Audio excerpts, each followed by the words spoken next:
So as we approach the end of this video, what would an art-centric civilization actually look like? And is this really possible?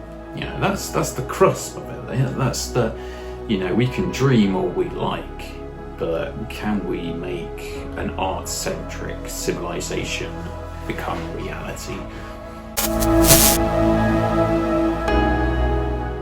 So what I mean by this is that creativity, aesthetics and artistic expression would be prioritized. This would work its way into the built environment and architecture, education, technology and governance.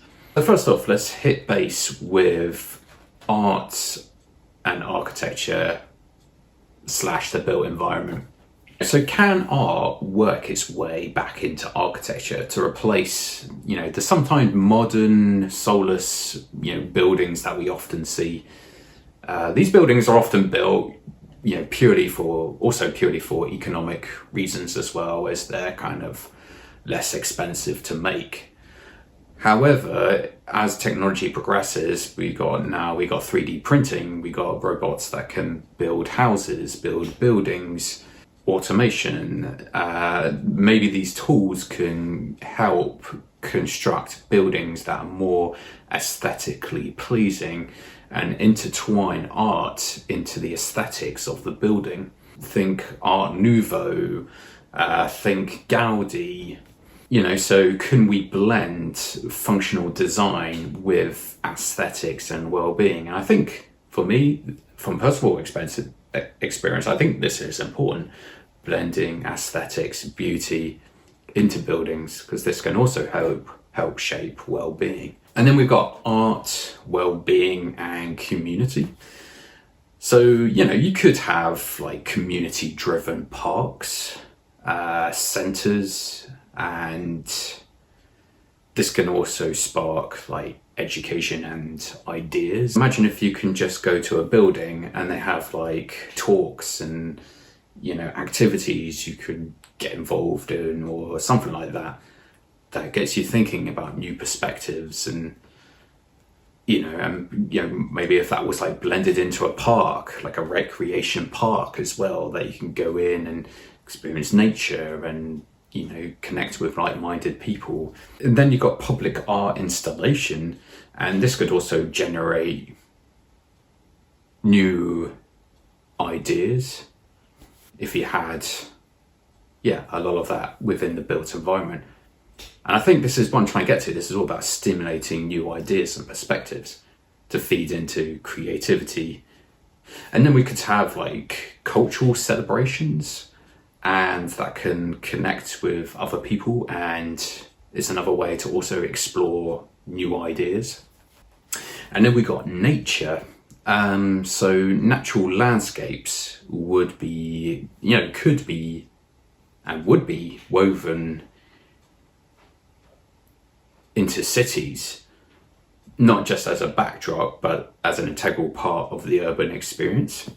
So you could have forests within cities, even eco-friendly public transport. And then you've got education centered on creativity.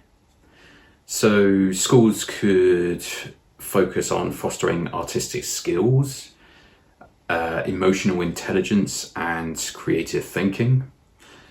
Classes in fine arts, music, dance and theatre would be as important as math and science. And then you've got art therapy, and this could become a standard part of education, helping individuals understand themselves and others through creative exploration and expression.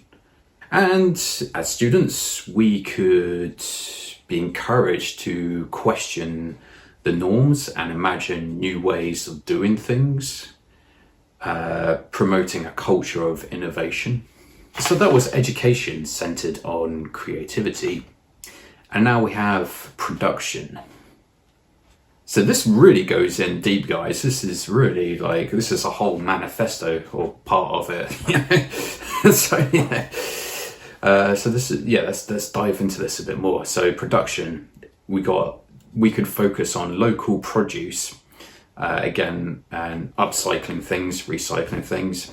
And we could also utilize handmade production as well. And we could also focus on an emphasis on quality and longevity within the products that are created.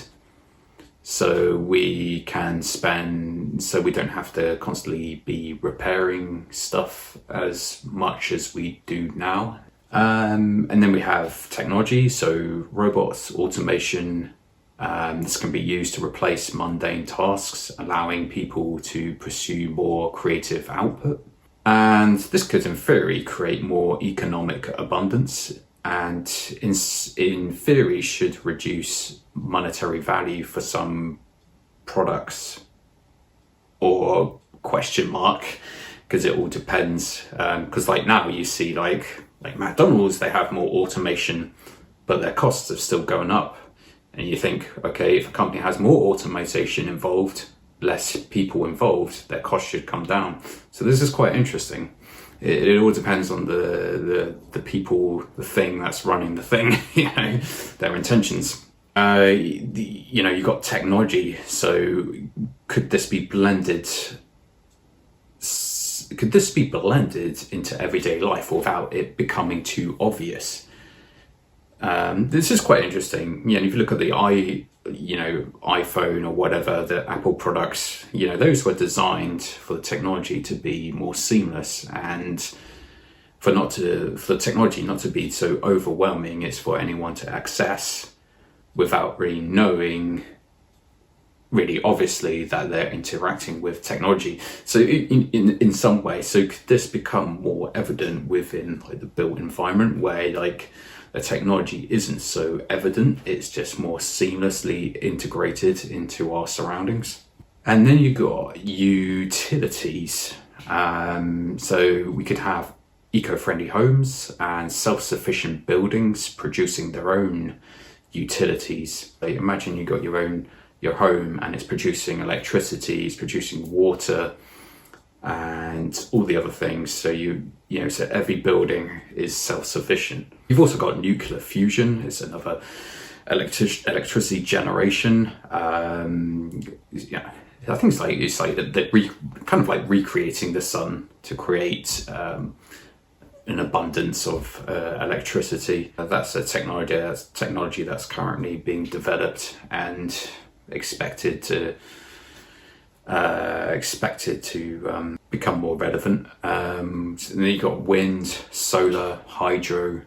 You got biogas system, which is quite interesting, where you're taking discarded vegetables and turning that into gas that you can use, maybe gas that you can fuel your cooker and stuff like that. So that was utilities. So economics.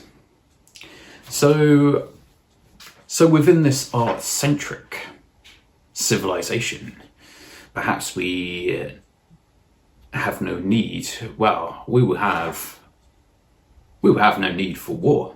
Why do wars arise? It's resources. Majority of the time it's resources. But because resources are now more abundant, we don't need wars. And then you have open collaboration, ideas, money. Do we need it at this stage of development? I think it's an interesting concept. I think humanity has always, lived with money for centuries, and I kind of think when we get to a point of development where there's no return, how relevant does money become? I think Star Trek again. They don't use money in that civilization because they've reached a point of development where it becomes obsolete. And then there's decentralized government systems or governance systems could emerge, allowing individuals to participate in decision making that is rooted in collaboration and shared values, rather than corporate influence or traditional top-down structures. We have the technology for that. And it also got me thinking, could artists then hold positions of leadership or influence? And it got me thinking about the Song Dynasty leader in China. And who was he? Huzong? Leader Huzong? Who was that Song Dynasty leader when she? Quaizong. Yeah, he was also an artist, but he led the Song Dynasty during that time. So so he was obviously always thinking about aesthetics and harnessing that as part of their civilization.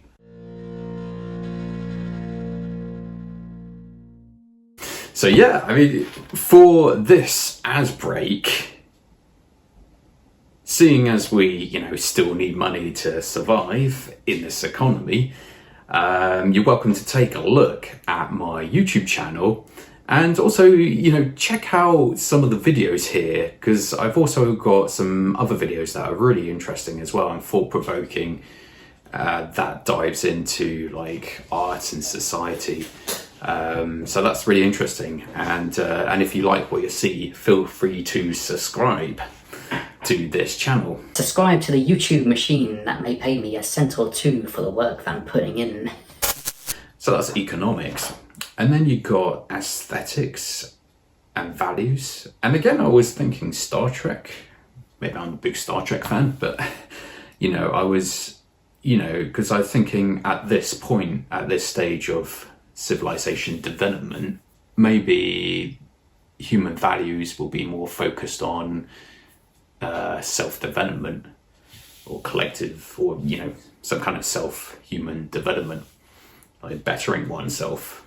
Man, this is really in-depth stuff, guys. I just there's a lot to talk about, and there's actually a lot more you can talk about. This could be like a 1 week, or even a 1 month symposium or something, talking about future civilizations.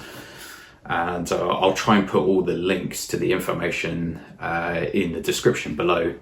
But what I want to ask you guys is, if we didn't have to work to survive, would society naturally shift towards an art-driven civilization? Would we be more creative as people? And if this shift was actually going to happen, when would this happen? Would it take 50 years, 100 years, 200 years? What do you guys think? I think after going through this and thinking about this, I think a lot of the technology is there. I mean, yes, some things are still quite far-fetched, but I think a lot of the technology is there. Look how far AI has come, and robotics and automation. To be able to get to that level of civilization, I think as humans we need to have this massive shift in our cultural and economic values and how we see the world around us and interact, and how we prioritize human flourishing. This really got me thinking, because imagine if you saw imagine if the UFOs or the aliens started coming down from space and greeting people. That would be a massive reality shift. I mean, yes, there is speculation that perhaps there is advanced civilization out there, but for that to actually manifest and happen in real life, in your reality, that would be a massive reality shift. You would have to re-question your very foundation of your known reality. So it's a bit like this, because if you're transitioning from one civilization to another, it is a reality shift, because everything within this construct, shapes our perception of this reality. So as soon as you change it up dramatically, that's a big dramatic, shift to go through. And this also got me thinking, do people even want to go through this shift? Let alone embrace it. So I tried to just highlight some of these